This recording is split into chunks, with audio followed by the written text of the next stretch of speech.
Assalamualaikum dan salam sejahtera. Kami dari kumpulan 6 iaitu 6G akan berkongsi kepada anda semua tentang pengurusan kewangan bijak. Apa itu pengurusan kewangan yang bijak? Ianya merupakan satu proses yang melibatkan pengurusan wang daripada sumber pendapatan untuk simpanan, perbelanjaan, perlindungan dan pelaburan. Kegagalan seorang individu bagi kita pejabat awam dalam mengurus dan merancang boleh menjerumus ke arah kegagalan. Seterusnya kita beralih kepada tujuan ataupun kepentingan pengurusan keuangan itu sendiri. Yang mana pengurusan keuangan ini ada ditekankan dalam Islam, khususnya dalam kita memelihara harta, iaitu hifzul mal. Jadi di sini saya ada beberapa perkara yang hendak saya gariskan, iaitu berkenaan dengan tujuan ataupun kepentingan. Yang pertama iaitu untuk kita mengetahui cara bagaimana pengurusan keuangan itu dilakukan dengan lebih bijak. Yang kedua adalah untuk kita memudahkan mencapai kestabilan keuangan, dan yang ketiga iaitu membolehkan kita dapat memenuhi keperluan perbelanjaan kita dalam kita memastikan perbelanjaan kita akan dapat disusun dengan lebih sistematik.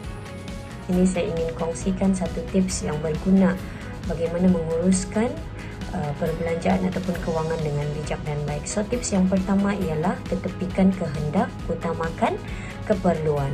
Yang mana sebahagian besar pengguna kita ni mengutamakan perbelanjaan mereka untuk penuhi dorang punya kehendak berbanding dorang punya keperluan. So sepatutnya kita kena tukar dia, perlu penuhi dahulu keperluan, barulah kehendak. Tips pengurusan kewangan seterusnya adalah dengan menyediakan perancangan kewangan yang jelas. Hal ini akan membuktikan kejayaan dalam merancang pengurusan kewangan dengan bijak.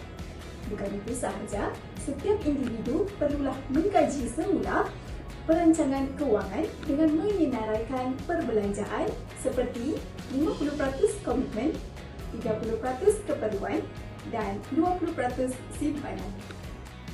Kepentingan amalan menabung antaranya ialah dapat dijadikan bank kecil, tidak mengharapkan orang lain untuk memberi. Dengan mengamalkan sikap menabung secara konsisten, ianya dapat mengelakkan dari sebarang masalah yang akan berlaku pada masa akan datang. Seterusnya, dapat mengekalkan hubungan baik sesama manusia. Melalui tabiat menabung, ianya dapat mengeratkan hubungan silaturahim antara keluarga.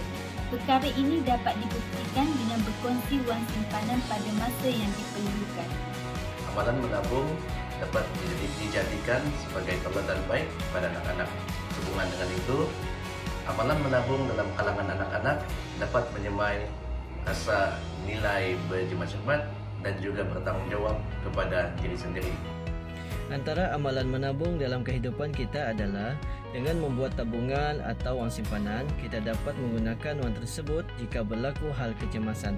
Contohnya, apabila berlaku kecelakaan atau musibah, kita dapat menggunakan wang tersebut untuk membuat rawatan di hospital atau mana-mana klinik yang berkaitan. Oleh demikian, marilah kita menabung untuk masa hadapan. 6 kesilapan dalam pengurusan kewangan. Yang pertama, menyalahgunakan kad kredit. Yang kedua, tidak mempunyai dana kecemasan. Yang ketiga, membuat jangkaan berlebihan melebihi kemampuan. Yang keempat, tidak memantau perbelanjaan bulanan. Yang kelima, tidak membuat perancangan keperluan pendidikan anak pada masa depan. Dan yang keenam, tidak kisah tentang insurans atau takaful. Rumusannya daripada video pendek ini, yang pertama, kawal perbelanjaan kad kredit dengan baik. Yang kedua, menabung dengan konsisten.